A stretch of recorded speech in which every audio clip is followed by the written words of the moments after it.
ওকে,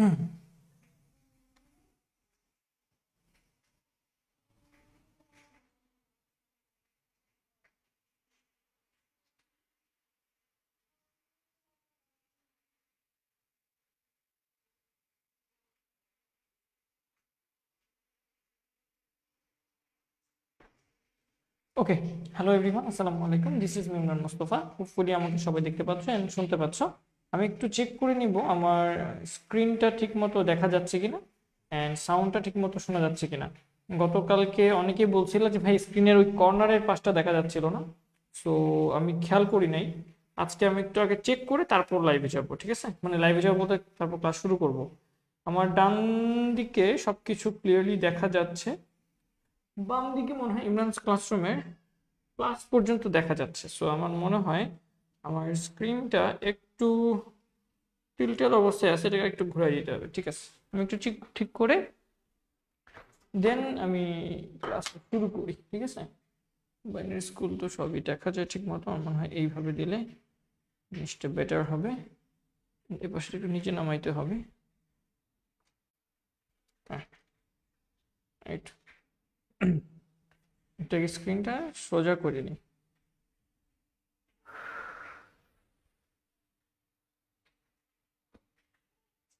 সবকিছু হোপফুলি ঠিক আছে, বাট তাও আমি স্ক্রিনটা একটু মুছে নিই।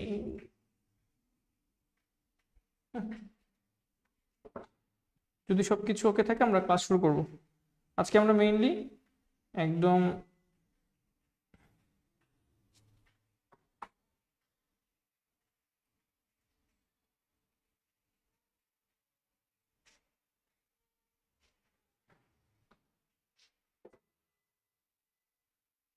একটু দেখিনি সব ঠিক আছে কিনা। একটু সময় দাও ভাইয়াকে, 2টা মিনিট সময় দাও। আমি একটু আগে দেখিনি আমার স্ক্রিন সব ঠিক মতো দেখা যাচ্ছে কিনা।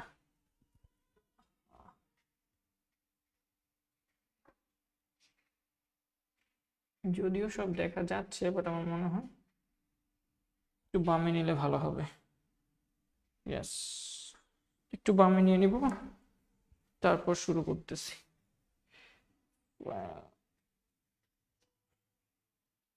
ওকে,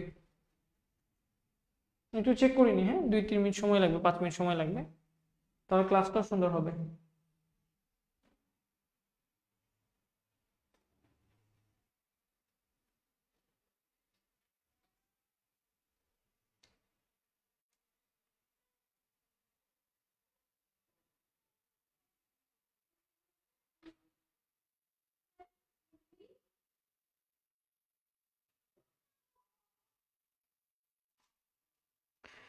ঠিক আছে, যতটুকু দেখা যাচ্ছে এটা মোর দ্যান ইনাফ।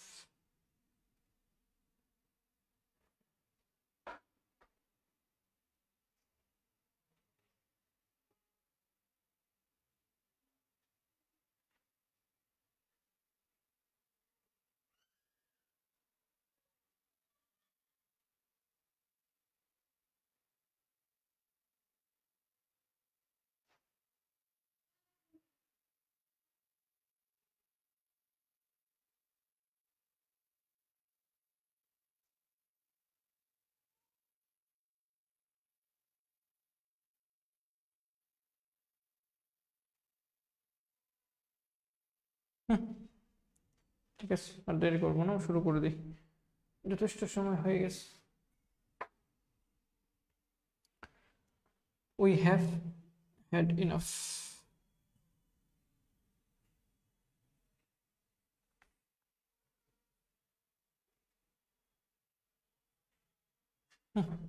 ঠিক আছে, আমার মনে হয় মোটামুটি পারফেক্ট। সামনে আনলেই ঠিক হয়ে যাবে। ঠিক আছে, শুরু করি, চলো। বেসিক্যালি আমরা যেটা পড়তেছিলাম সেটা হচ্ছে C programming and C programming related.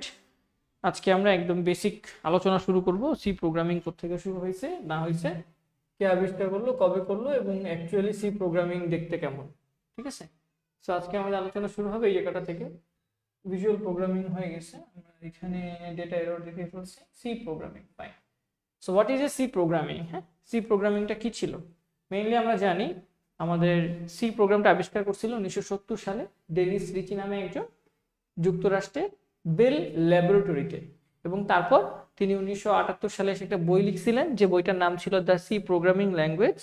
এবং এই বইটাই হচ্ছে আমাদের সি এর জন্য একদম বেসিক এবং সবচেয়ে প্রাথমিক, সবচেয়ে ডিটেলসে লেখা একটা বই। এবং এটাই সবচেয়ে বেশি, যারা সি শিখতে চায় এখানে সবকিছু লেখা আছে এই বইটার মধ্যে। এটা 1978 সালে প্রথম ছাপানো হয়েছিল।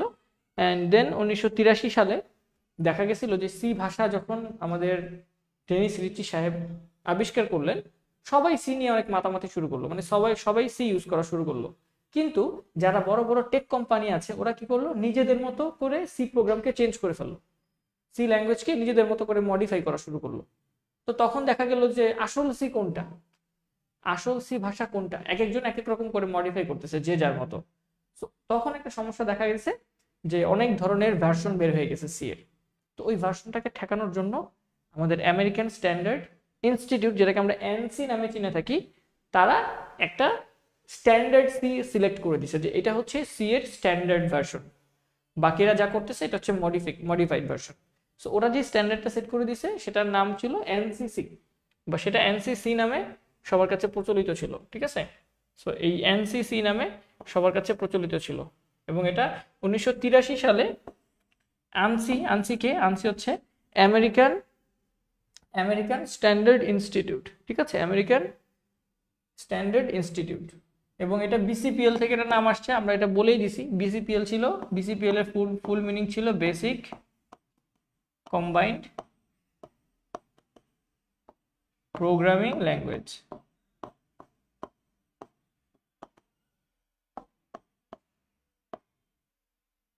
Programming language. এবং আমরা বলছি বেসিক ল্যাঙ্গুয়েজটাকে বি হিসেবে চিহ্নিত করা হতো বা ডাকা হতো। এর পরবর্তীতে বেসিকের পর সি ভাষা আবিষ্কার করা হয়েছে, এবং সি এর পর সেটাকে স্ট্যান্ডার্ডাইজ করছে কে, আনসি, আমেরিকান স্ট্যান্ডার্ড ইনস্টিটিউট 1983 সালে।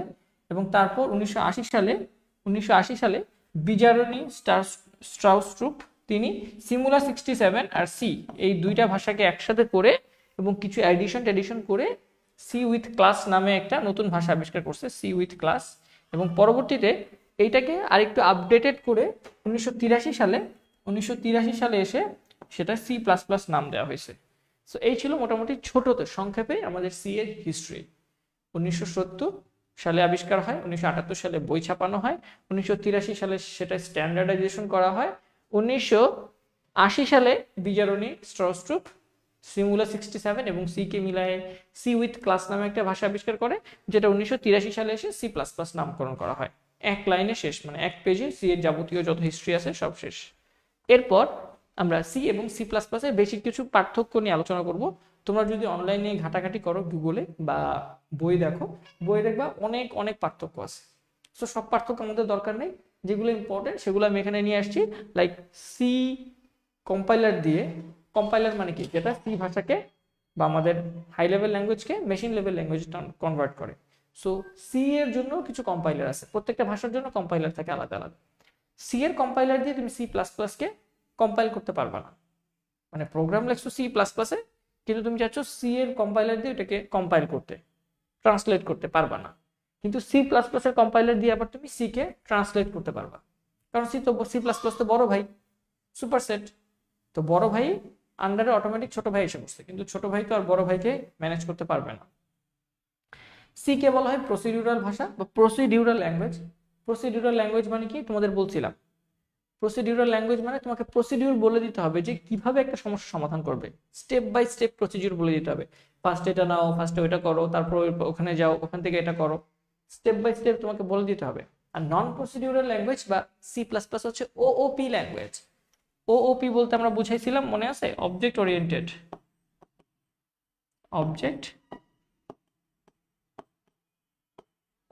প্রোগ্রামিং। সি প্লাস প্লাস হচ্ছে একটা object oriented language. Object oriented মানে অবজেক্ট, একটা অবজেক্ট বানাই নিব, সেই অবজেক্ট নিয়ে আমরা বিভিন্ন ধরনের কাজ করতে পারবো। এবং ওপি নিয়ে আমরা গত ক্লাসে বলছি, ওপির বৈশিষ্ট্যগুলো বলছি, যে এনক্যাপসুলেশন, পলিমরফিজম, আর হচ্ছে আমাদের কি ছিল, ইনহেরিটেন্স। এই তিনটা বৈশিষ্ট্য ওপির মধ্যে থাকে। এটা 1970 সালে আবিষ্কার হয়েছে, এটা 1978 সালে আবিষ্কার হয়েছে, এটা আবিষ্কার করছেন ডেনিস রিচি সাহেব, এটা আবিষ্কার করছে বিজারনি স্ট্রাউস্ট্রুপ, এটার মধ্যে তোমার হচ্ছে সি প্লাস প্লাসের বৈশিষ্ট্যগুলো নাই, ইনহেরিটেন্স, পলিমরফিজম, এনক্যাপসুলেশন, এটার মধ্যে সেই বৈশিষ্ট্যগুলো আছে। এটার মধ্যে তোমার কিওয়ার্ড সংখ্যা কম, এটার মধ্যে কিওয়ার্ড সংখ্যা বেশি। এখন কিওয়ার্ড, রিজার্ভড কিওয়ার্ড মানে কি, প্রত্যেকটা ভাষার মধ্যে কিছু কিছু সংকেত থাকে নির্দিষ্ট, যে এটা মানে এটা, এটা মানে এটা, এটা অন্য কাজে ব্যবহার করা যায় না। ঠিক আছে, সো এরকম সি প্লাস প্লাসে কতগুলো ফিক্সড কতগুলো ওয়ার্ড আছে, যে ফর, তারপর ইন, মেইন, এই কয়েকটা ওয়ার্ড তুমি অন্য কাজে ইউজ করতে পারবা না, ভ্যারিয়েবলের নাম বা প্রোগ্রামের অন্য কোথাও একটা ফিক্সড অর্থ আছে। ঠিক সেমভাবে সি প্লাস প্লাসেরও কতগুলো ফিক্সড কতগুলো ওয়ার্ড আছে যেগুলো একটা স্পেসিফিক অর্থ বোঝায়, ওইটা ফিক্স করা, ওইটা দিয়ে ওইটাই বোঝাবে, তুমি অন্য কোনো কাজে ওইটাকে ব্যবহার করতে পারবা না, এরকম কিছু বাধ্যবাধকতা আছে, ওইটা সি প্লাস প্লাসে বেশি। তারপর নর্মালি স্ক্যানএফ এবং প্রিন্টএফ নামে যে দুইটা ফাংশন আছে, সেই দুইটা ফাংশন দিয়ে সি প্লাস প্লাসে ইনপুট নেওয়া হয়, স্ক্যানএফ দিয়ে আউটপুট বা স্ক্রিনে শো করা হয় প্রিন্টএফ দিয়ে। আর ঠিক সেমভাবে সি প্লাস প্লাসে সি ইন নামে একটা কমান্ড আছে, এই কমান্ডটা দিয়ে ইনপুট নেওয়া হয়, এবং সি আউট আরেকটা কমান্ড আছে যেটা দিয়ে স্ক্রিনে আউটপুট শো করানো হয়। আজকে আমরা একটা বেসিক সি প্রোগ্রামের স্ট্রাকচার কেমন হয়, সি প্রোগ্রামের লাইন বাই লাইন একটা এক্সাম্পল দেখব, এবং তার মধ্যে কতগুলো ভাগ আছে সেই জিনিসগুলো আজকে দেখার চেষ্টা করব। ঠিক আছে, আর এই প্রোগ্রাম ডিজাইনটা টপ ডাউন বলা হয়, সি হচ্ছে টপ ডাউন আর সি প্লাস প্লাস হচ্ছে বটম আপ। মানে জিনিসটা এভাবে চিন্তা করো, কোনো একটা সমস্যাকে বড় থেকে ছোট ছোট ছোট ছোট চিন্তা করা হয়, এটা হচ্ছে তোমার টপ ডাউন মডেল। আর কোনো একটা সমস্যাকে ছোট থেকে বড় করে সলভ করা হয়। আগে সবচেয়ে ক্ষুদ্রতম জিনিস কি, অবজেক্ট, একটা অবজেক্ট বানাইতে হবে মানুষ, তারপর সে মানুষের মধ্যে বৈশিষ্ট্য অ্যাড করতে হবে, তার পা আছে, হাত পা আছে, তার সে গলা এরকম, তার ডাকে এরকম, সে খাবার খায়, সে ঘুমায়, ঠিক না? আগে মানুষ বানাইলাম, তারপর আস্তে আস্তে অবজেক্ট বানাইলাম, আর মানে অন্যান্য বৈশিষ্ট্য দিলাম। আর সি প্লাস প্লাসে যেটা সিতে যেটা করা হয়, যে আগে অন্য বৈশিষ্ট্য বানানো হয়, তারপর ফাইনালি এসে অবজেক্টটা তৈরি হয় বা ফাইনালি এসে ওই কাজটা পাওয়া যায়। সো একটা হচ্ছে টপ ডাউন মডেল, আর একটা হচ্ছে বটম আপ মডেল। এই ছিল মোটামুটি বেসিক কিছু পার্থক্য, এর বেশি পার্থক্য তোমার লাগবে না, হাজারো পার্থক্য আছে, অনেক অনেক পার্থক্য। তুমি জাস্ট মুখস্থ করা বা রিডিং পড়ার মতো পড়ে রাখবা, যাতে মনে থাকে জিনিসগুলো। সবকিছু লাগবে না, বাট যদি এমসিকিউতে চলে আসে সেক্ষেত্রে কিন্তু পারা লাগবে। আচ্ছা, এরপর হচ্ছে basic structure of a C program. আমি একটু দেখবো আমার সাউন্ডটা শোনা যাচ্ছে কিনা, পরে আবার ক্লাসের মাঝখানে দেখবো, যেহেতু ক্লাসে সাউন্ড শোনা যায় না, তোমরা কেউ কিছু শুনতেছো না।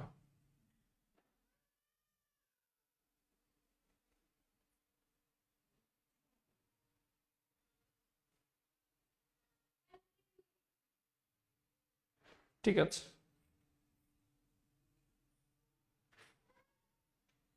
হোপফুলি সবকিছুই ঠিক আছে, ফাইন। চলো তাহলে আমরা একটা বেসিক সি এর যে স্ট্রাকচার আছে সেই স্ট্রাকচার দেখে ফেলি, এবং তারপর আমি আমার কম্পিউটারে গিয়ে সেখানেও তোমাদের দেখা দেওয়ার চেষ্টা করব। ঠিক আছে, ফাইন। সো একটা সি প্রোগ্রামের শুরুতে ওই যে আমরা এইচটিএমএল দেখছিলাম না, এইচটিএমএল কি থাকে, উপরে ভাইয়া হেড থাকে, হেডের ভিতরে, হেডের পর বডি থাকে, তারপর হেডের ভিতরে আমাদের টাইটেল থাকে, মেটা ট্যাগ থাকে, স্টাইল ট্যাগ থাকে, অন্যান্য অনেক ধরনের লিঙ্ক ট্যাগ থাকে, তারপর বডির মধ্যে আমাদের একটা হেডিং থাকতে পারে, প্যারাগ্রাফ থাকতে পারে। এরকম সি প্রোগ্রামও যখন তুমি লিখবা তখন সি এরও অনেকগুলো মানে অনেকগুলো ভাগ আছে। সো এই ভাগগুলো কি কি আমরা সেই জিনিসটা আজকে দেখার চেষ্টা করব। সর্বপ্রথম যে সি এর ভাগ সেটাকে বলা হচ্ছে ডকুমেন্টেশন সেকশন। ডকুমেন্টেশন সেকশন, তো তুমি যদি একটা সি প্রোগ্রামকে নাও, এটা একটা সি প্রোগ্রামের জন্য আমি একটা কোড লেখার চেষ্টা করতেছি। ঠিক আছে, এটা হচ্ছে আমাদের সি প্রোগ্রামের সেই খাতাটা বা পেজটা, একটা সি প্রোগ্রাম এটা। তো এই সি প্রোগ্রামের যে স্ট্রাকচার হবে সেই স্ট্রাকচারটা এরকম। সর্বপ্রথম যে পার্ট আছে সেটাকে বলা হয় ডকুমেন্টেশন পার্ট। নাম কি বললাম? ডকুমেন্টেশন। ডকুমেন্টেশন পার্ট, এটাকে প্রথম পার্ট বলা হচ্ছে। তো ডকুমেন্টেশন পার্টে কি থাকে? ডকুমেন্টেশন পার্টে মেইনলি তোমার এই যে একটা সি প্রোগ্রাম যে লিখবে তার নাম, বা সে যদি কোনো কিছু লিখে রাখতে চায় নোট হিসেবে, সাইড নোট হিসেবে, সেই জিনিসগুলো সে লিখে রাখতে পারে। ঠিক আছে, এবং সেই জিনিসগুলো কিভাবে লেখে? কমেন্টের মাধ্যমে নর্মালি লেখার চেষ্টা করা হয়। সো কমেন্ট কি জিনিস, ধরো এখানে লিখে রাখলাম যে এটা হচ্ছে আওয়ার, আমি এখানে লিখে রাখলাম আওয়ার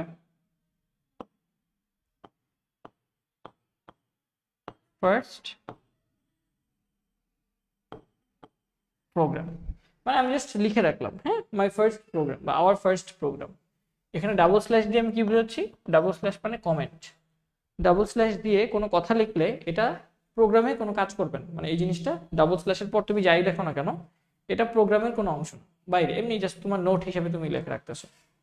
অথবা আরেকভাবে লেখা যায়, এটা তো সিঙ্গেল লাইন কমেন্ট বলা হয়, একটা বলা হয় মাল্টি লাইন কমেন্ট, মানে তুমি একটা স্ল্যাশ দিয়ে স্টার্ট দিবা, এরপর তুমি যা ইচ্ছা তা লিখে ফেলবা, যে আমি অনেক কিছু লিখতে চাই, হ্যাঁ, অনেকগুলো কথা লিখতে চাই, যেটা 2-3 লাইনের, ঠিক আছে, যেটা 2-3 লাইনের, যেটা হচ্ছে 2-3 লাইনের। তাহলে এরকম 2-3 লাইনের যদি কোনো কমেন্ট লিখে দিতে চাও বা মন্তব্য বা তোমার সাইড নোট লিখে রাখতে চাও প্রোগ্রামের শুরুতেই, যাতে প্রোগ্রামটা কি কাজ করতেছে, ভিতরে কি করছো, এটা তুমি লিখে রাখলা তোমার বোঝার সুবিধার্থে, সেটাকে বোঝানোর জন্য এই যে স্ল্যাশ স্টার, তারপর তোমার কথা লিখবা, কমেন্ট তোমার যেটা ইচ্ছা সেটা লিখবা, যত লাইন ইচ্ছা লিখবা, তারপর তুমি আবার স্টার স্ল্যাশ দিয়ে দিবা। সো এটার মধ্যে যা ইচ্ছা তা লেখা যাবে কয়েক লাইনে। এটাকে বলা হয় মাল্টি লাইন কমেন্ট, এটাকে বলা হয় সিঙ্গেল লাইন কমেন্ট, মানে এক লাইনেই তোমার কমেন্ট শেষ, তাহলে তুমি জাস্ট 2টা স্ল্যাশ দিয়ে লিখে দিলেই হবে, ঠিক আছে। তো এটাকে আমরা বলতেছি হচ্ছে ডকুমেন্টেশন সেকশন। আমরা এক্সাম্পলও দেখবো, একদম রিয়েল লাইফ এক্সাম্পল কোড করে দেখার চেষ্টা করব। এরপরে আছে আমাদের লিঙ্ক সেকশন। লিঙ্ক সেকশনে কি করা হয়, ঠিক আছে, তাহলে ডকুমেন্টেশন সেকশন তো হয়ে গেল, আমি এটা মুছে দেই। সো প্রথম পার্টটা চলে গেল ডকুমেন্টেশন সেকশন, এবং আমি এটাকে একটু ছোট করে দিব যাতে তোমরা আমাদের অন্য অন্য লেখাগুলো লিখতে পারি আমরা, রিসাইজ একটু ছোট করে দিই, হ্যাঁ। সো ডকুমেন্টেশন সেকশন চলে গেল, ডকুমেন্টেশন সেকশন ডান।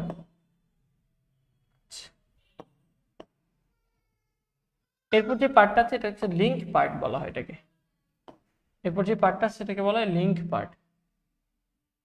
লিঙ্ক পার্ট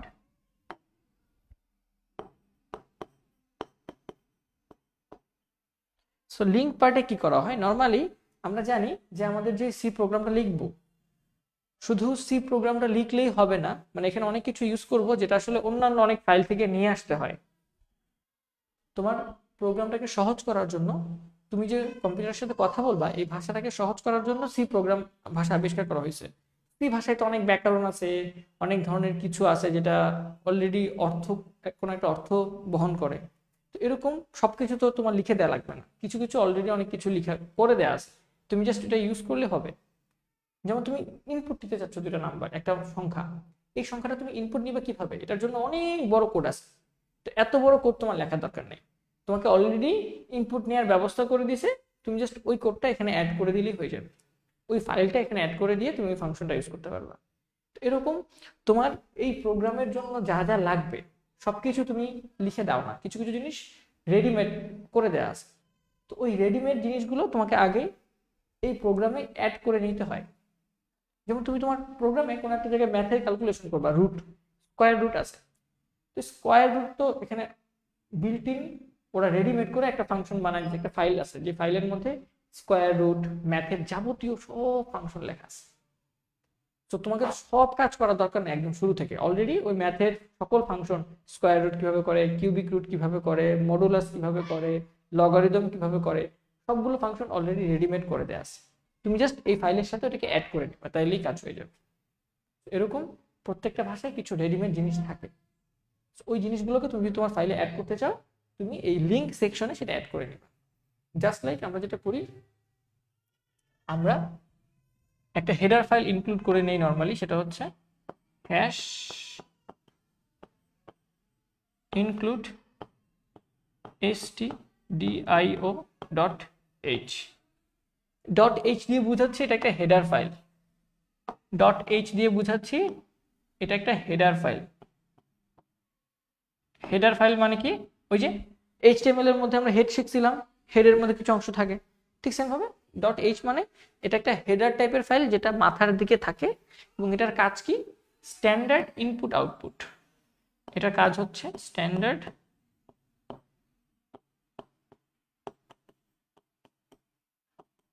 ইনপুট আউটপুট নেওয়ার ব্যবস্থা করে দেয়। তুমি যখন ফাংশনের ভিতরে কোনো মান ইনপুট নিবা বা কোনো কিছুকে স্ক্রিনে শো করবা, তখন তুমি স্ক্যানএফ প্রিন্টএফ ফাংশনগুলো ইউজ করবা। রেডিমেড। ওই স্ক্যানএফ প্রিন্টএফ ফাংশনগুলো এই ফাইলটার ভিতরে লিখে দেওয়া আছে, যার কারণে তুমি কি করছো, এই ফাইলটাকে শুরুতেই ইনক্লুড লিঙ্ক করে নিছো তোমার এই প্রোগ্রামের সাথে। এরপর আমাদের থাকবে ডেফিনেশন সেকশন। এখানে আরো অনেক কিছু ইনক্লুড করা লাগতে পারে, যেমন ইনক্লুড math.h থাকতে পারে,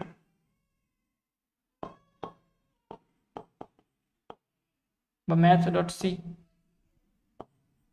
এগুলো স্ট্রাকচার। হ্যাঁ, ইনক্লুড করতে হলে বা লিঙ্ক করতে হলে তোমাকে হ্যাশ ইনক্লুড কথাটা ইউজ করতে হবে। আর তারপর এই যে অ্যাঙ্গেল ব্র্যাকেটের মধ্যে ওই ফাইলটার নাম লিখে দিতে হবে, তুমি কোন ফাইলটা এখানে লিঙ্ক করতে চাচ্ছ। যেমন stdio.h নামে একটা ফাইল তোমার সি প্রোগ্রামে আছে, তোমার ভাষায় তোমার কম্পিউটার যখন তুমি সি ল্যাঙ্গুয়েজ ইনস্টল করছো কম্পাইলার, সেখানে এই নামে একটা ফাইল অলরেডি আছে। ঠিক সেমভাবে math.c নামে একটা ফাইল আছে, যেখানে ম্যাথের সকল ফাংশনের কাজ লেখা আছে, তুমি জাস্ট এখানে লিঙ্ক করে নিচ্ছ। তো এভাবে লিঙ্ক করা হয় হ্যাশ দিয়ে ইনক্লুড রাইট অ্যাঙ্গেল ব্র্যাকেটের মধ্যে তোমার ফাইলটার নাম লিখে দিতে হয়। এরপর হচ্ছে আমাদের ডেফিনিশন সেকশন। ডেফিনিশন সেকশনে কিছুই না, তুমি হয়তো কোনো কিছুকে ডিফাইন করে নিবা।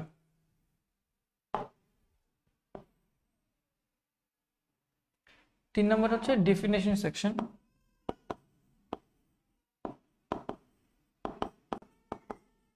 ডেফিনিশন মানে কি, সংজ্ঞা। ধরো তুমি তোমার ফাংশনে বা তোমার প্রোগ্রামে এমন অনেক কিছু ইউজ করতে পারো যেটার মান তুমি আগে থেকে ফিক্স করে রাখছো, তো ওই জিনিসগুলোকে এই অংশের মধ্যে লিখে রাখতে হয়। ঠিক আছে, যেমন তুমি হ্যাশ দিয়ে ইনক্লুড করছো, ঠিক সেম ভাবে তুমি যদি এখানে হ্যাশ দিয়ে লেখো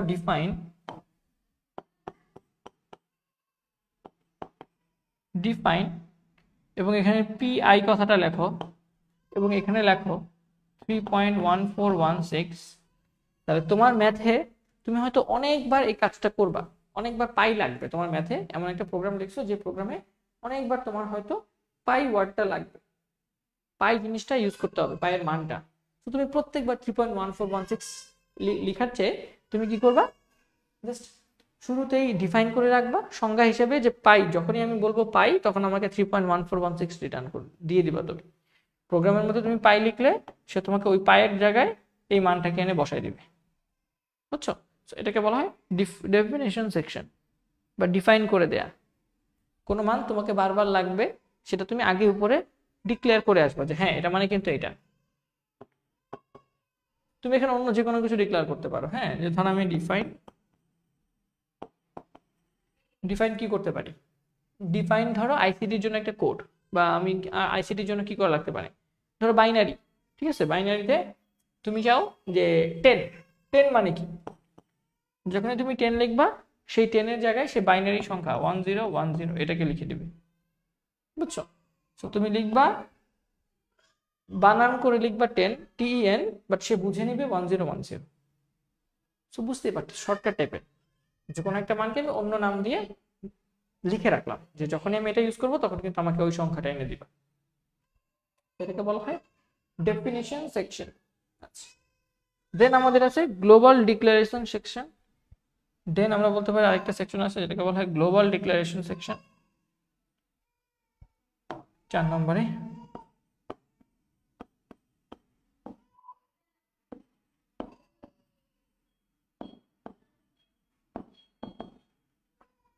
গ্লোবাল ডিক্লারেশন সেকশনটা কি?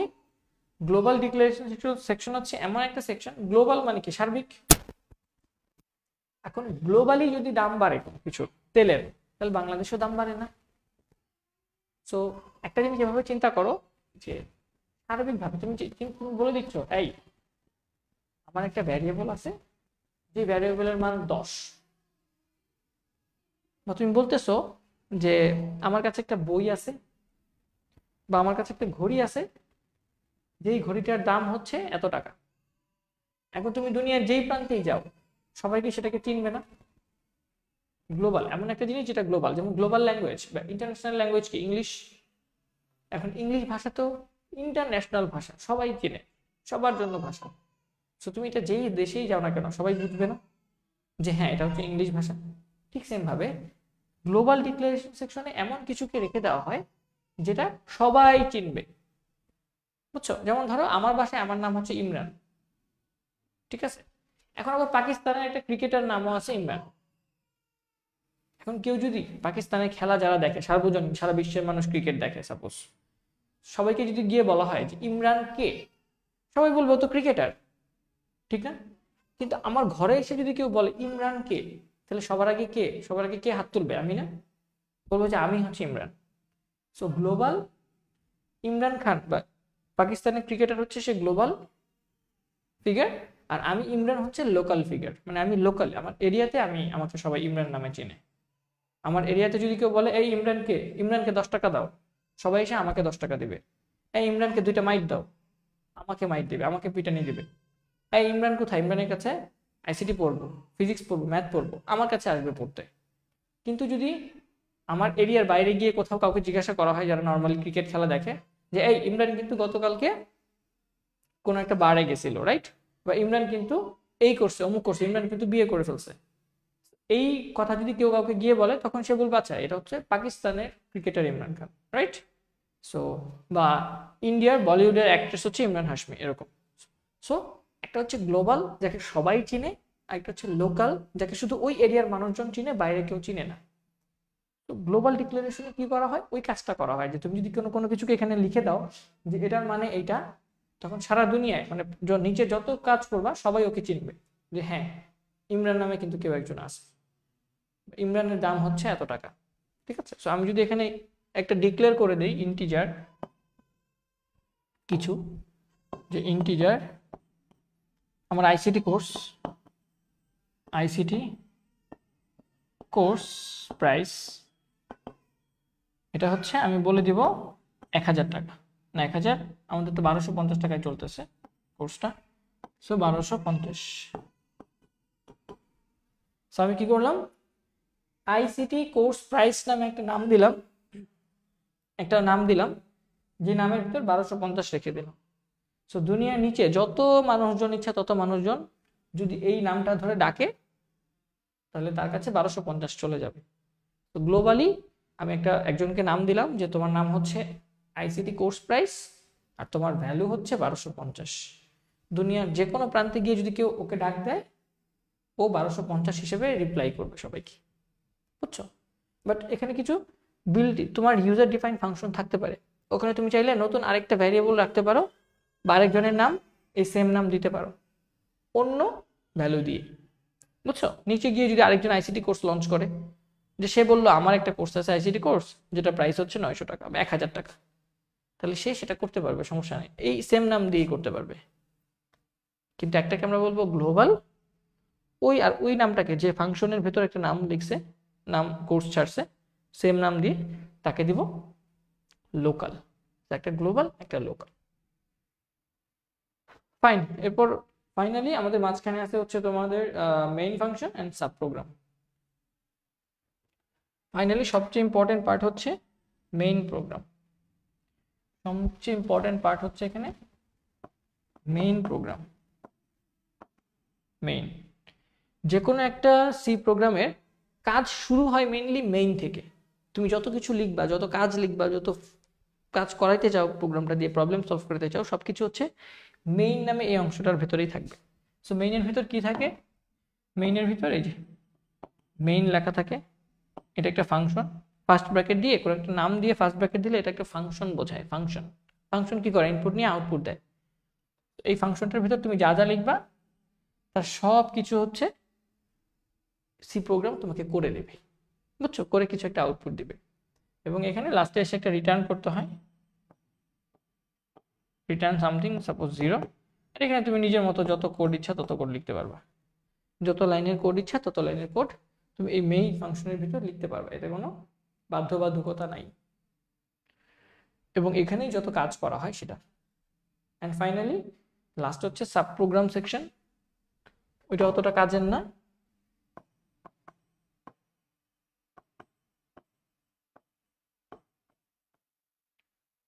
এখানে তোমার ইউজার ডিফাইন কিছু ফাংশন দেয়া থাকে, এটা তো মেইন ফাংশন যেখানে সব কাজ হবে, বাট তুমি চাচ্ছ নিজে থেকে আরেকটা ফাংশন বানাবা, আরেকটা এমন একটা জিনিস বানাবা যেটার মধ্যে কিছু দিয়ে দিলে সে ভিতরে ক্যালকুলেশন করে তোমাকে আউটপুট দেয়। তোমার নিজের বানানো একটা ফাংশন, একটা মেশিন, যে মেশিনে কিছু ইনপুট দিলে সে আউটপুট দেয়। সো তোমার নিজের বানানো মেশিনটা তুমি নিচে এখানে কোড লিখবা, এবং সেটা চাইলে তুমি মেইন ফাংশন থেকে ইউজ করতে পারো।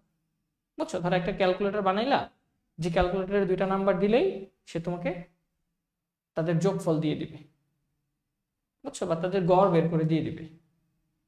এই কাজটা তুমি মেইন ফাংশনে কোড লিখে লিখে করতে পারো, অথবা আলাদা একটা মেশিন বানাই নিলা, একটা কোড বানাই নিলা, একটা অংশ, কোডের একটা অংশ, যে কোডের অংশের মধ্যে তুমি এটা বলে দিছো যে তুমি ইনপুট নিয়ে কিন্তু আমাকে ভিতরে ক্যালকুলেশন করে আমাকে গড় বের আউটপুট। তো জাস্ট তখন এখানে শুধু নাম ধরে ডাকলেই হবে যে এই মেশিন দুইটা সংখ্যা নাও, আমাকে আউটপুট দাও। আর ওই মেশিনের ভিতরে যে কাজ কর্ম আছে, কিভাবে যোগ করতেছে, বিয়োগ করতেছে, গড় করতেছে, এই জিনিসগুলো তুমি এখানে তোমার মেশিনের ফাংশনে লিখে রাখো। এটাকে বলা হয় সাব প্রোগ্রাম। মেইনের বাদে তোমার নিজস্ব কোনো বানানো মেশিন তুমি চাও বা একটা কোড চাও, যে কোড একটা কাজ করে দিবে, ওই কোডের কাজগুলো তুমি আলাদা করে এখানে লিখে রাখতে পারো। এটা তোমাদের উপর, মানে তোমার নিজের ইচ্ছা, তুমি চাইলে লিখতেও পারো, নাও লিখতে পারো। আমরা এক্সাম্পল হিসেবে একটা দেখার চেষ্টা করব। তো সোফার আমরা মোটামুটি বেসিক স্ট্রাকচার সম্পর্কে বলছি। আমরা ডিরেক্টলি এখন একটা কোডে চলে যাই, কিভাবে কোড রান করে, কিভাবে কোড এক্সিকিউট করে, এই জিনিসগুলো দেখার চেষ্টা করি। চলো,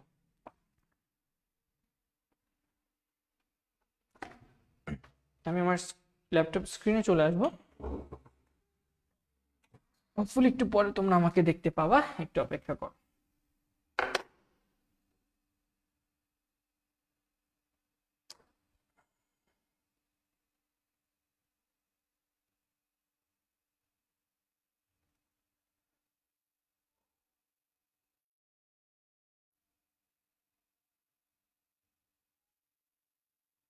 ওকে, আমার মনে হয় আমাকে দেখা যাচ্ছে, and we are good to go, right? আমি একটু দেখবো যে আসলে আমাকে দেখা যাচ্ছে কিনা। যদি দেখা যায় তো ঠিক আছে, আর না দেখা গেলে আমরা স্ক্রিন দেখাচ্ছি। আমার এটা একটু মাইনাস করে দিই, এটা নিজে এদিকে থাকুক। আচ্ছা, আশা করি আমাকে দেখা যাচ্ছে, হ্যাঁ, আর আমার কথা শোনা যাচ্ছে। এখানে একটা প্রোগ্রাম দেখতে পাচ্ছ, এখানে আমি একটা প্রোগ্রাম অটোমেটিক লিখে রাখছি আগে থেকে। বাট তোমাদের যদি মনে হয় যে না ভাই এটার ঝামেলা, আপাতত আমি এটা মুছে দিই, ঠিক আছে? এই প্রোগ্রামের কিচ্ছু আমার লাগবে না, কিচ্ছু লাগবে না। আমি আস্তে আস্তে পরে তোমাদের একটা একটা করে দেখাই দিব যে কিভাবে কি কাজ করতেছে। ধরো কেটে দিলাম। এখানে আমি যে সফটওয়্যারটাতে কাজ করতেছি এটার নাম হচ্ছে সি লায়ন। সি লায়ন, এই যে এখানে দেখতে পাচ্ছ সি লায়ন, এটা হচ্ছে আমার সফটওয়্যার। তোমরা চাইলে সি লায়ন সফটওয়্যারটা নামাই ডাউনলোড করে সি প্রোগ্রামিং করতে পারো, সি প্লাস প্লাস, অথবা তোমাদের বেশিরভাগ যারা যেটা নিয়ে কাজ করবা সেটা হচ্ছে কোড ব্লকস। কোড ব্লকস নামে একটা সফটওয়্যার আছে, যারা পিসিতে কাজ করো তারা কোড ব্লকস নামে যে সফটওয়্যারটা আছে এই সফটওয়্যারের মধ্যে কোড লিখবা নর্মালি বেশিরভাগ। এছাড়াও ভিএস কোডেও কোড লেখা যায়, আর অন্যান্য অনেক জায়গায় কোড লেখা যায়। সো তুমি এই কোড ব্লকস যাবা, কোড ব্লকসে গিয়ে ডাউনলোড, মানে গুগলে সার্চ করবে, ডাউনলোডসে যাবা, ডাউনলোডসে গিয়ে এই যেখানে দেখবা যে তোমার ডাউনলোড বাইনারি রিলিজ আছে, এখানে ক্লিক করবা। তারপরে যে মাইক্রোসফট উইন্ডোজের জন্য অনেকগুলো ভার্সন আছে, এখানে অনেকগুলো ভার্সন আছে দেখতে পাচ্ছ আশা করি। তুমি ডাউনলোড করবা কোনটা, দেখো এখানে অনেকগুলো ভার্সন আছে। তুমি যেটা ডাউনলোড করবে সেটা হচ্ছে এই যে মিন জিডাব্লিউ সেটআপ ইএক্স, এটা করলেই হবে। এই যে মিন জিডাব্লিউ সেটআপ ডট ইএক্সি, তুমি এখানে যে কোনো একটা জায়গায় ক্লিক করবা, ধরো ফস হাব বা সোর্স ফোর্জ, আমি ধরো সোর্স ফোর্জে ক্লিক করলাম। এই যে এখানে এসে ডাউনলোড লেটেস্ট ভার্সন, তুমি এখান থেকে ক্লিক করে তোমার কম্পিউটারে কোড বক্সটা ডাউনলোড করে নিবা। তারপর নর্মালি যে ইনস্টল করার নিয়ম, যে কোনো গেম সফটওয়্যার ইনস্টল করা যেভাবে সেভাবে ইনস্টল করে নিবা। আমার ল্যাপটপটা হচ্ছে আমার ম্যাকবুক, সো আমার ম্যাকবুকে কোড বক্স চলে না, ঝামেলা করে, হ্যাঁ। তো আমার ম্যাকবুকে আমি হচ্ছে তোমার এই কোড বক্স ইউজ করি না, আমি ভিএস কোড ইউজ করি বা সি লায়ন নামে যেই সফটওয়্যারটা আছে সেটা ইউজ করি। তোমাদের মতো তোমরা যেটা হচ্ছে খুশি সেটা ইউজ করতে পারো, ঠিক আছে? সো তুমি যদি এই যে ওপেন করো ভিএস কোড বা ভিজুয়াল স্টুডিও, এরকম একটা স্ক্রিন পাবা। আমি নিউ একটা ফাইল তৈরি করব এবং সেই ফাইলের নাম দিব ধরো আমার ফার্স্ট প্রোগ্রাম ডট, বা আমরা যদি দিই প্রোগ্রাম স্ট্রাকচার বুঝতেছি আমরা, সো প্রোগ্রাম স্ট্রাকচার আমি একটা নাম দিলাম ডট সি। ডট সি দিতে হবে, কারণ ডট সি না দিলে বোঝা যাবে না যেটা একটা সি প্রোগ্রাম। ডট সি মানে হচ্ছে এটা একটা সি প্রোগ্রাম। আশা করি দেখা যাচ্ছে লেখা। যেমন এইচটিএমএল এ ডট এইচটিএম দিতে হইতো বা এইচটিএমএল, এখানে ডট সি দিতে হবে কারণ এটা একটা সি প্রোগ্রাম, এটা বোঝার জন্য। সো আমরা ডট সি দিলাম, এন্টার যদি চাপি তাহলে আমাকে বলবে যে কোথায় সেভ করব ফাইলটা। ধরো আমি আপাতত তোমাদের যে ফোল্ডারে আমি সব কিছু দেই, ক্লাস নোট টাস নোট, ওখানে যাই, ওখানে গিয়ে তোমাদের ফাইলগুলো দিয়ে দিই। মাই ড্রাইভ, বাইনারি কোর্স, আইসিটি। তোমাদের মোটামুটি এখানে ক্লাস নোট বা ক্লাস ডিটেলস সব কিছু এখানে দিই। তো আমি এখানে একটা ফোল্ডার করে দিচ্ছি, ফোল্ডার হচ্ছে কোডস, ঠিক আছে, সি কোড এক্সাম্পলস। তো একটা ফোল্ডার করে দিলাম এবং এই ফোল্ডারে আমি C program structure dot C নামে একটা ফাইল ক্রিয়েট করলাম, ঠিক আছে, এই ফাইল ক্রিয়েট হয়ে গেছে। এখন এখানে তুমি একটা একটা করে প্রোগ্রামের বেসিক যে জিনিসগুলো আছে সেগুলো লিখে ফেলো। সর্বপ্রথম বলছিলাম আমরা ডকুমেন্টেশন, রাইট, মনে আছে? ডকুমেন্টেশন, একটা প্রোগ্রামে ডকুমেন্টেশন থাকে, তো তুমি ডাবল স্ল্যাশ দিয়ে লিখে রাখলাম this is our first program, C program. এটা হচ্ছে এক লাইনের কমেন্ট, বাট যদি একাধিক লাইনের কমেন্ট হয় তাহলে এইভাবে লিখবা, দিস ইন দিস বা in this program we are, এই যে নতুন লাইনে, learning the basic C program structure, ঠিক আছে। তো দেখছো 2-3 লাইনের কমেন্ট। এটা হচ্ছে ডকুমেন্টেশন সেকশন চলে গেল, এটা হচ্ছে আমাদের ডকুমেন্টেশন সেকশন। এরপর আমাদের কি ছিল? ডকুমেন্টেশনের পরে আমাদের ছিল লিঙ্ক সেকশন, তোমাকে লিঙ্ক করা লাগবে কোনো ফাইল। আমরা যদি সি প্রোগ্রামে কোড করতেছি, ইনক্লুড দিয়ে হ্যাশ ইনক্লুড দিয়ে রাইট অ্যাঙ্গেল বা অ্যাঙ্গেল ব্র্যাকেট ভেতরে হচ্ছে stdio ডট এইচ, এই ফাইলটা ইনক্লুড করে নিলাম, ঠিক আছে, শেষ। এবং এটার নাম দিই, এটার নাম হচ্ছে লিঙ্ক সেকশন। ডাবল স্ল্যাশ দিয়ে কমেন্ট বোঝায়, কমেন্টের প্রোগ্রামের সাথে কোনো আদান প্রদান নাই কিছু, কমেন্ট টোটালি বাদ হয়ে যাবে পরে, তো জাস্ট তোমার নোটের সুবিধার্থে তো আমি এটা বললাম, এটা হচ্ছে লিঙ্ক সেকশন, ঠিক আছে। আর উপরটা ছিল কি আমাদের ডকুমেন্টেশন সেকশন, ওইখানে আমি লিখে রাখি ডকুমেন্টেশন সেকশন, ফাইন। তাহলে লিঙ্ক সেকশন হয়ে গেল, ডকুমেন্টেশন সেকশন হয়ে গেল।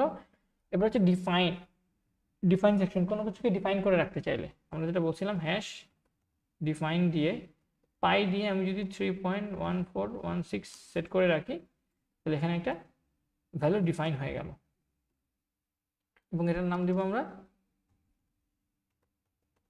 Definition section. এরপর হচ্ছে global variable, integer global section, right, integer আমি একটা নাম দিই যে হচ্ছে ICT beginner two master course, beginner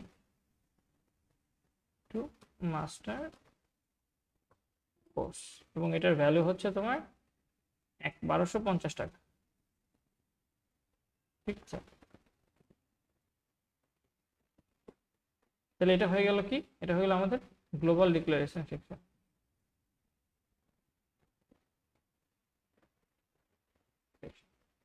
তো উপরে হয়ে গেল আমাদের ডকুমেন্টেশন, তারপর হচ্ছে লিঙ্ক ট্যাগ, তারপর ডেফিনেশন সেকশন, ডিফাইন করে ফেলতো কোনো একটা মান, তারপর ICT beginner two master course price, এটার নামে একজন আছে যেটা তুমি দিছো এবং সেটা ভ্যালু সেট করে রাখছো 1250, ঠিক আছে। এরপর হচ্ছে আমাদের মেইন সেকশন, মেইন হচ্ছে এভাবে লেখা main, first bracket second bracket, first ব্র্যাকেটের ভিতরে কিছুই যাবে না, মেইনের ভিতর নর্মালি কিছু যায় না, যায় বাট আপাতত আমি চিন্তা করতেছি ভিতরে কিছু যায় না, এবং মেইনের ভিতরে কিছু কোড লিখতে চাইলে লিখতে পারবা। যেমন তুমি যদি প্রিন্ট অফ করতে চাও, প্রথমে কেউ আসলো তুমি ফার্স্টে দেখাবা যে হ্যালো হ্যালো ওয়ার্ল্ড, ঠিক আছে, এটা লিখলাম।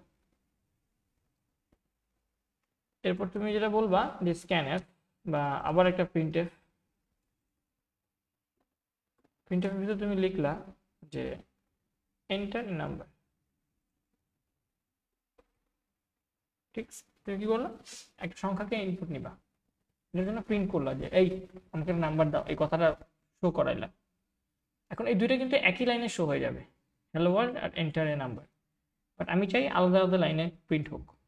এই জন্য যেটা করবো, আমি এখানে একটা /n দিয়ে দিব। /n এর মানে কি? /n এর মানে হচ্ছে নতুন লাইনে চলে যাও। আগে এটা লেখো, তারপর নতুন লাইনে চলে যাও, ঠিক আছে? এবং এখানে দেখো আমি ডাবল কোটেশনের ভিতর সবকিছু লিখেছি। এই প্রিন্টএফ এর ভিতর ফার্স্ট ব্র্যাকেট দিয়েছি, তারপর ডাবল কোটেশনের ভিতর যা কিছু লেখা সেটা লিখেছি। ডাবল কোটেশনের ভিতর যেটা লিখবা সেটাই হচ্ছে তোমার প্রোগ্রামে আউটপুটে দেখাবে। এন্টারে নাম্বার, কেউ একজন নাম্বার প্রেস করলো এবং সেই নাম্বারটা ইনপুট নিতে হবে। আর প্রত্যেকটা লাইন শেষে, মেইন ফাংশনে প্রত্যেকটা লাইন শেষে তোমাকে এভাবে একটা সেমিকোলন দিতে হয়। সেমিকোলন মানে লাইনের শেষ। বাংলা ইংলিশে যেমন, বাংলাতে যেমন ফুল স্টপ, ইংলিশে যেমন আমাদের হচ্ছে হ্যাঁ ইংলিশে ফুল স্টপ, বাংলাতে দাড়ি, একটা ওয়ার্ড সেন্টেন্স শেষ হইলে, ঠিক সেমভাবে কম্পিউটারে প্রোগ্রামে একটা লাইন শেষ হলে তোমাকে সেমিকোলন দিতে হয়, যে সেমিকোলনটা। আচ্ছা, তারপর স্ক্যানএফ। স্ক্যানএফ হচ্ছে একটা ফাংশন, যে ফাংশন দিয়ে কোনো কিছু ইনপুট নেওয়া যায়, কিবোর্ড দিয়ে চাপলে সেটা তুমি নিয়ে নিবা। তো স্ক্যানএফ এর ভেতর তুমি কি কি নিতে চাও, একটা সংখ্যা নিতে চাও, তো সেই সংখ্যাটা কেমন সংখ্যা হবে? সেই সংখ্যাটা কি ইন্টিজার হবে, সেই সংখ্যাটা একটা ফ্লোটিং পয়েন্ট হবে, ডাবল হবে, কি হবে? সংখ্যা অনেক রকম হয়, দশমিক সংখ্যা, পূর্ণ সংখ্যা, আবার ভগ্নাংশ হয়, আবার আমাদের এক্সপোনেনশিয়াল সংখ্যাও হয়।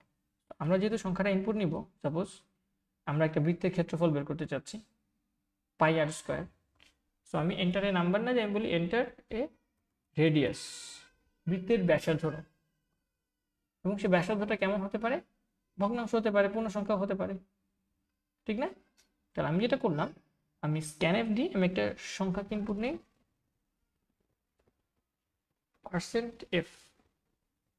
%f মানে একটা ফ্লোটিং পয়েন্ট, ফ্লোটিং পয়েন্ট মানে ভগ্নাংশ সংখ্যা, ইনপুট নাম, ঠিক আছে? %f মানে ভগ্নাংশ সংখ্যা ইনপুট নাম। এবং শুধু ইনপুট নিলেই হবে না, সেই ইনপুটটা নিয়ে তো কোথাও রাখতে হবে, কোন একটা ভ্যালু তোমাকে দিতে হয় যে হ্যাঁ এইখানে গিয়ে রেখে দাও। তো সেই ভ্যালুটা কোথায়? একটা পাত্র লাগবে, যে পাত্রের মধ্যে তুমি কোনো একটা সংখ্যাকে নিয়ে সেই সংখ্যাকে রেখে দিবা। সো সেই পাত্রটা কোথায়? স্ক্যানএফ তো মান নিচ্ছ, নিয়ে কোথায় রাখবা এটা ফিক্স করতে হবে না? আমি এখানে একটা ভ্যারিয়েবল নেই, ফ্লোট হচ্ছে রেডিয়াস বা আর নামে আমি একটা ভ্যারিয়েবল নিয়েছি, যে আর এর ভেতর একটা দশমিক সংখ্যা বা ভগ্নাংশ সংখ্যাকে আমি ইনপুট নিতে পারবো। এটা নাম পাত্র নিয়েছি, এটাকে বলে ডিক্লারেশন। আমি ডিক্লেয়ার করলাম যে আর নামে একটা ভ্যারিয়েবল আছে যেটা আমার, এবং যেটার টাইপ কি? ফ্লোটিং পয়েন্ট, ভগ্নাংশ একটা সংখ্যা। স্ক্যানএফ %f দিয়ে তুমি সংখ্যাটা নিচ্ছ, এবং নিয়ে m% দিয়ে তুমি আর দিচ্ছ। তার মানে এখানে কি হচ্ছে খেয়াল করো, স্ক্যানএফ মানে হচ্ছে ওই যে ইনপুট নেওয়ার ফাংশন, %f মানে হচ্ছে তুমি একটা ফ্লোটিং পয়েন্ট নাম্বার ইনপুট নিতে যাচ্ছ। তুমি এখানে একটা ইন্টিজার নিলে, এখানে তুমি % দিয়ে দিলেও হইতো, %d ডেসিমাল টাইপের ইনপুট, সংখ্যা ইনপুট, ঠিক আছে? সো %f দিয়ে আমি একটা ফ্লোটিং পয়েন্ট নাম্বার ইনপুট বোঝাচ্ছি, এবং সেটা কোথায় রাখবা? ডাবল কোটেশনের ভিতর %f দিয়ে, তারপর ডাবল কোটেশন শেষে কমা দিতে হবে, তারপর m%r, মানে কোন ভ্যারিয়েবল রাখতে চাও সেটার আগে m% চিহ্ন দিয়ে রাখতে হবে। m% মানে হচ্ছে অ্যাড্রেস, ঠিক আছে? সো কোথায় গিয়ে রাখবো, রেখে দিলাম সংখ্যাটা, ফাইন। এরপর কি করা যায়? এরপর একটা ক্যালকুলেশন করা লাগবে, ঠিক না? যে ক্যালকুলেশনে কি হবে, আমি ব্যাসার্ধ দিলে সে আমাকে ক্ষেত্রফলটা ব্যাক করবে, রিটার্ন করবে। তাহলে সেই ফাংশনটা তুমি এখানে লিখতে পারো, অথবা আলাদা কোনো একটা ফাংশনে তুমি চাইলে লিখে রাখতে পারো, যে আমি একটা আলাদা একটা ফাংশন লিখে রাখি, ওই ফাংশন থেকে আমি কল করলেই কাজ হয়ে যাবে। সো কি করা যেতে পারে? আচ্ছা, আগে আমি বেসিক স্ট্রাকচার দেখাই, তারপর বাকিটা দেখাবো। স্ক্যানএফ নিয়ে ইনপুট নিলাম, এবার তুমি যেটা করো, ওই যে ক্ষেত্রফল বের করতে হবে। এখন ক্ষেত্রফল তো একটা ভ্যারিয়েবল, একটা সংখ্যা, এটা কি পূর্ণ সংখ্যা, ভগ্নাংশ, নাকি এক্সপোনেনশিয়াল কোন নাম্বার, এটা আগে বলে আসতে হবে। আমি যেটা করি, এখানে আমি একটা ফ্লোট নামে একটা ভ্যারিয়েবল নিই, এবং সেই ভ্যারিয়েবলের নাম রাখি এরিয়া। এরিয়া মানে হচ্ছে ক্ষেত্রফল, ঠিক আছে? এরিয়া হচ্ছে ক্ষেত্রফল। এরিয়ার মধ্যে আমি এই পাই স্কোয়ার ভ্যালুটা রাখবো। আমি যেটা করতে পারি, আমি হচ্ছে প্রিন্ট এফ বা প্রিন্ট এফ না দিয়ে আমি এরিয়া লিখতে পারি, শুধু direct area equals to half. Half কীভাবে প্রকাশ করে? হাফ হচ্ছে 1/2 বা 0.5 দিতে পারতাম, হাফ ইন্টু, বা আমি 0.05 দিই, বা হাফও দেওয়া যেতে পারে, কোনো সমস্যা নেই, একই কথা। তুমি হাফ দাও, 0.5 দাও, কি করা যায়, হাফ দিয়ে দিই, ঠিক আছে। পায়ের স্কোয়ার না নাকি ত্রিভুজের ক্ষেত্রফলের ফর্মুলা কি? পায়ের স্কোয়ার, হাফ তো নাই, পায়ের স্কোয়ার। সো আমি এখানে যেটা করবো, area equal to pi into r into r. এটা দিয়ে কি হলো, পাই দেখছো সবুজ হয়ে গেছে, এই যে পায়ের মান সবুজ ছিল 3.1416, এই মানটা তোমার অটোমেটিক চলে আসবে। আর ইন্টু আর, এটা হচ্ছে পায়ের স্কোয়ার ফর্মুলা। এখন কথা হচ্ছে ভাই, আর হচ্ছে ফ্লোটিং পয়েন্ট, মানে একটা ভগ্নাংশ সংখ্যা। পাই পাই হচ্ছে একটা পূর্ণ সংখ্যা, পাই হচ্ছে একটা পূর্ণ সংখ্যা। তাহলে এই দুইটাকে নিয়ে এরিয়াতে রাখো, তারপর এরিয়াকে শো করে দাও। দুঃখিত, প্রিন্ট এফ দিয়ে আমি এরিয়াকে শো করে দিতে চাচ্ছি, এবং আমি ডাবল কোটেশনের ভিতরে লিখে দিব the area of the area is, ঠিক আছে, দ্য এরিয়া ইজ %.2f কমা হচ্ছে এরিয়া। এখানে কি লিখলাম? এখানে লিখলাম প্রিন্ট এফ, মানে তো হচ্ছে প্রিন্ট করা। ডাবল কোটেশনের ভিতর যা লিখবো সেটাই প্রিন্ট করবে। ডাবল কোটেশনের ভিতর লিখেছি দ্য এরিয়া ইজ সামথিং, তারপর ডাবল কোটেশন শেষ। আমি তো এখানে এরিয়াটা লিখি নাই, মানে আমি এখানে 0.2f লিখছি, কারণ এটা এরিয়ার মানের উপর ডিপেন্ডেন্ট না, এরিয়ার মান তো যে কোনো কিছু হতে পারে, রাইট? সো আমি %2 দিয়ে বা %f দিয়ে বুঝাইছি যে এখানে একটা ফ্লোটিং পয়েন্ট নাম্বার হবে, কারণ %f আমরা আগেও ইউজ করছি। 0.2 দিয়ে কি বুঝাইছি? 0.2 দিয়ে বুঝাইছি এখানে আমাদের যে ভগ্নাংশটা দশমিকের পর 2 ঘর পর্যন্ত নেবে, 1.12 বা 3.32 এরকম, ঠিক আছে। এইভাবে সংখ্যাটা নিয়ে 0.3f দিতাম, তাহলে দশমিকের পর 3 ঘর নিত, ঠিক আছে। 3 ঘর নিয়ে সে ক্যালকুলেশন করতো। তাহলে সে কি করবে, এরিয়ার ভিতর যে ভ্যালুটা আছে, যেখানে এরিয়ার ভিতর ভ্যালুটা ছিল, সে এরিয়ার ভ্যালুটা সে এই 2f এর মধ্যে ট্রান্সফার করবে, আর সেখান থেকে এরিয়া হচ্ছে টাকাটা পাবে, টাকা বলতে সরি, এখানে ব্যাসার্ধটা পাবে, ঠিক আছে। এই তো আমার মনে হয় কাজ শেষ, আর তো কিছু নাই। এখানে 0.2 কেন দিলাম, কারণ 2 ঘর চাচ্ছি।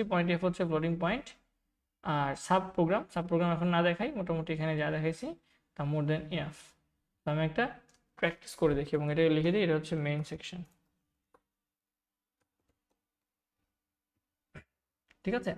তো প্রোগ্রাম স্ট্রাকচার ডট সি, এবং এটাকে আমি একটু সেভ করে ফেলি, ফাইলটাকে সেভ। এখন আমি এটাকে রান করার চেষ্টা করি।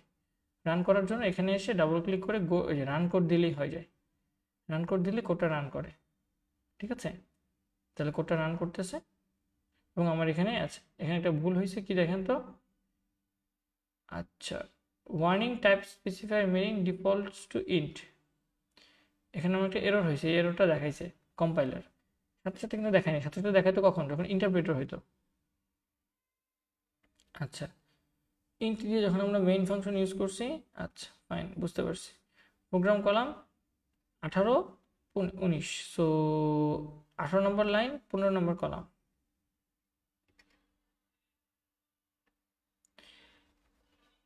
scanf %f তো দিয়েছি, ঠিক আছে। in direction requires pointer and float to invalid area পাই। আচ্ছা ঠিক আছে, বুঝতে পারছি। দেখেন কি বলছে, in direction require pointer operand float invalid R pi into r type specifier missing defaults to int। আচ্ছা, এটা সমস্যা নেই। এখানে কি আসছে 11 নম্বর লাইনে 1 নম্বর কলামে। এরপর আমরা যেটা করতে পারি, আমরা আচ্ছা প্রোগ্রামটা রান করার চেষ্টা করি, কিন্তু এখানে এরর দেখাচ্ছে একটা, সেটা হচ্ছে program structure dot C error, 18 number line 15 number column. So 4 5 6 7 8 9 10 11 12 13 14 15, 15 নম্বর তো ঠিক আছে। In direction require point operant float tin বেড়ে যাচ্ছে, বুঝতে পারছি।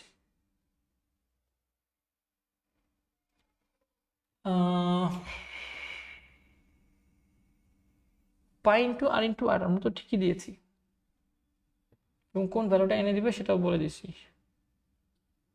হ্যালো ওয়ার্ল্ডে তো প্রিন্ট করলাম। ফ্লোট ইনভ্যালিড দেখাচ্ছে। আচ্ছা, আমরা যেটা করতে পারি এটাকে একটু কাস্টিং করে নিতে পারি, দেখি এটা কাস্টিং করে ঠিক হয় কিনা। Let's see.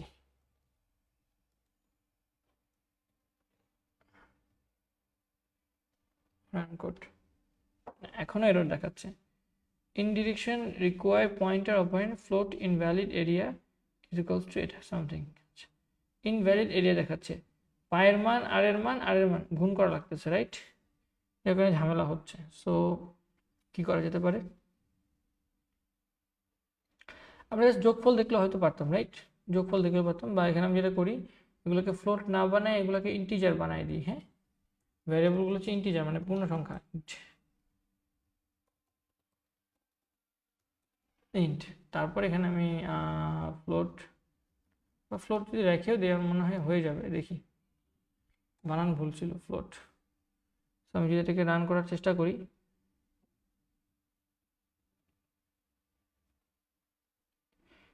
এখানেও ঝামেলা হচ্ছে। আচ্ছা, এক কাজ করো, রেডিয়াস বা ব্যাসার্ধটা আমাদের ইন্টিজার থাকুক, পূর্ণ সংখ্যা, আর আমাদের এরিয়াটাও পূর্ণ সংখ্যায় থাকুক, ঠিক আছে? তারপর area equal to pi into 3.1 r into r করে দেখার চেষ্টা করি হয় কিনা। Printf the area is point two f, এটা তো হবে না, এরিয়া তো এখন আর ফ্লোটিং পয়েন্ট না, ফ্লোটিং পয়েন্ট হলে আমরা এফ ইউজ করি, আর এটা যদি ডাবল হয় বা আমাদের ইন্টিজার হয় তখন আমরা এখানে পার্সেন্ট ডি ইউজ করি, ঠিক আছে? ডি ইউজ করি। সো ডি মানে কি? ডি মানে হচ্ছে ডেসিমাল একটা ভ্যালু। ডেসিমাল একটা ভ্যালু শো করো, কোন ভ্যালুটা? যেটা এরিয়ার মধ্যে আছে। তারপর আমরা যদি রান করার চেষ্টা করি, এখনো এরর আছে, এখনো এরর আছে। সো আমাদের মনে হয় ইন্টিজারটাকে আমাদের জোর করে ফ্লোটিং পয়েন্টে কনভার্ট করে নিতেই হবে, আদারওয়াইজ হবে না হয়তো। প্রিন্টের মান পাই করে দেখতে পারতাম হয়তো আমরা, বাট এখানে একটু দেখি তো কাস্টিং হয় কিনা। কাস্টিং না হলেও সমস্যা নাই, অন্য ওয়ার্ক অ্যারাউন্ড আছে। আমাদের এখানে এরর হচ্ছে ফ্লোট পাই ইন্টু আর, সমস্যা নাই তো, আমাদের আর তো হচ্ছে a variable. Scanf percent f করে, আচ্ছা পার্সেন্ট ডি হবে, এটা ডি সংখ্যাটা নিয়ে আর রাখতেছো, তারপর রান কোড। আচ্ছা, এখানে ইন্টু ইন্টু ইন্টু ঠিক আছে না, পাই ইন্টু আর স্কোয়ার, হ্যাঁ সংখ্যা তো ঠিক আছে। দাঁড়া আমরা দেখি এখানে জোর করে কিছু আনতে পারি কিনা।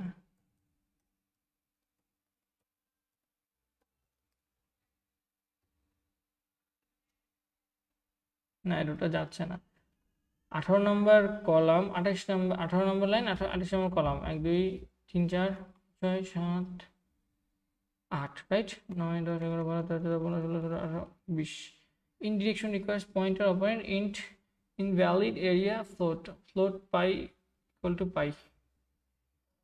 আচ্ছা, পায়ের মান তো 3.1416, ফ্লোটিং পয়েন্টের সাথে ইন্টিজার গুণ করলে কি হয়? আর গুলোকে আমাদের কি জোর করে টাইপ কাস্টিং করতে হবে ফ্লোট? দেখি।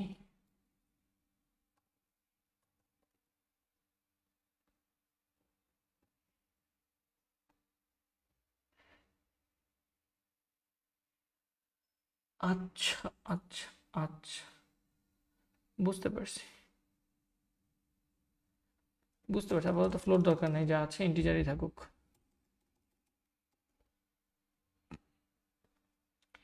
Area equal to pi square, আপাতত এটাই থাকুক। আমরা দেখি, রান করার চেষ্টা করি কি হয়েছে, সমস্যা কি? পাই ইন্টু আর না, পাই স্কোয়ার না, ত্রিভুজের ক্ষেত্রফল।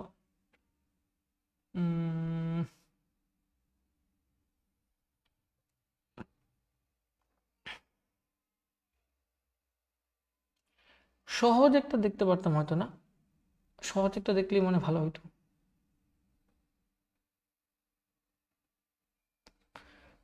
পাই আর স্কোয়ার কেন আসবে না? পায়ের মান তো 3.1416 আমরা ইউজ করেছি। এখান থেকে এটা কেটে দিয়ে দেখি তো। হ্যাঁ আচ্ছা ঠিক আছে, আসছে। এখানে আসলে সেমিকোলনটা হবে না, হ্যাঁ ডিফাইন ডেফিনিশন সেকশনে ভুল করে সেমিকোলন দিয়ে দিচ্ছি। ঠিক আছে, আসছে। দেখো এখানে দেখো লেখা আসছে হ্যালো ওয়ার্ল্ড, দেখছো এই যে হ্যালো ওয়ার্ল্ড। তারপর নতুন লাইনে গিয়ে লেখা আসছে এন্টার এ রেডিয়াস, এই যে এন্টার এ রেডিয়াস। তারপর দিতে হবে %d, স্ক্যানএফ করে একটা সংখ্যা ইনপুট নেবে। তাহলে সংখ্যা ইনপুট দিয়ে আমি ধরো 5, ঠিক আছে, বা 10 রেডিয়াস ইনপুট দিলাম। দেখো দ্য এরিয়া ইজ 314। কেন 314 আসছে? কারণ আর এর মান আমি দিয়েছি 10, সো 10 × 10 মানে 100, 100-র সাথে পাই গুণ হবে 3.1416, 314 রান হয়ে গেছে। দেখছো প্রোগ্রামটা রান হয়ে গেছে। ওখানে আমরা একটা সেমিকোলন দিচ্ছিলাম তো, যার কারণে ঝামেলা হচ্ছিল। হোপফুলি এখন ঝামেলা হবে না। ওয়ার্নিং দিলে দেখ সমস্যা নেই, ওয়ার্নিং আমরা কাটাইতে পারি ইজিলি। মেইন না দিয়ে আমরা এখানে যেটা করতে পারি, ইন্টিজার মেইন দিতে পারি, যে মেইন ফাংশনটা একটা সংখ্যা রিটার্ন করলে আমি বুঝবো যে হ্যাঁ আমার মেইন ফাংশনের কাজ শেষ। রিটার্ন 0। আমি যদি এটা দিয়ে সেভ করি আর রান করি, দেখবা প্রোগ্রাম শেষ হওয়ার পরে যে হ্যালো ওয়ার্ল্ড আসছে। একটা রেডিয়াস দিই, রেডিয়াস হচ্ছে ধরো সাপোজ আমি দিব 5। এন্টার এ রেডিয়াস আসছে 78%। বুঝছো, দ্য এরিয়া ইজ 78%। এখন কথা হচ্ছে ভাইয়া 78 এরিয়া পাই আর স্কোয়ার, আর এর মান 5, 5 5 25, সো 25কে 3.5 দিয়ে গুণ করলে 78-এর মতোই আসে। এখন সবসময় তো তুমি দশমিক চাবা না, মানে একদম পূর্ণ সংখ্যা চাবা না, দশমিকও তো হতে পারে। পাই আর স্কোয়ার, আর এর মান 2, সো 2 2 4, আর 3 4 12। তো আমি যদি আর এর মান 2 হিসেবে ইনপুট দিই, এই কোডটাকে রান করে আবার রেডিয়াস হচ্ছে 2 দিই, তাহলে দেখো 12% আসতেছে।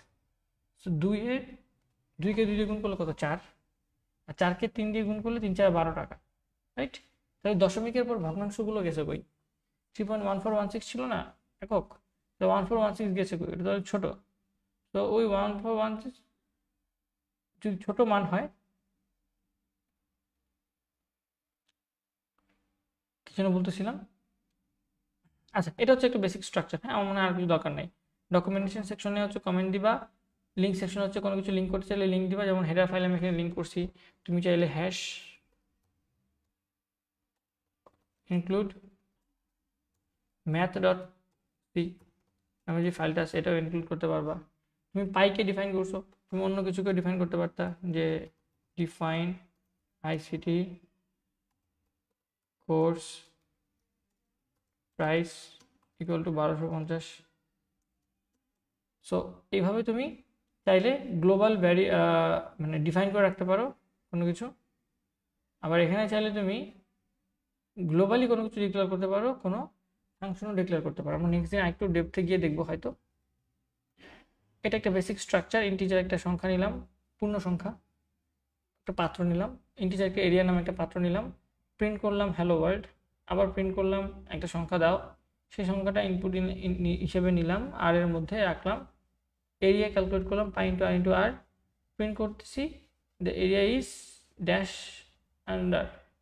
তাহলে আমি এখানে বললাম যে এরিয়া হচ্ছে কিছু একটা, এখানে কোলন দিয়ে ডি লিখছি, বাইরে এরিয়া। সো এরিয়া থেকে টাকা বের করে আমার পকেট থেকে টাকা ভরে আমি বের কি বলে হ্যাঁ ক্ষেত্রফল বের করে সেই ক্ষেত্রফলটা আমি এই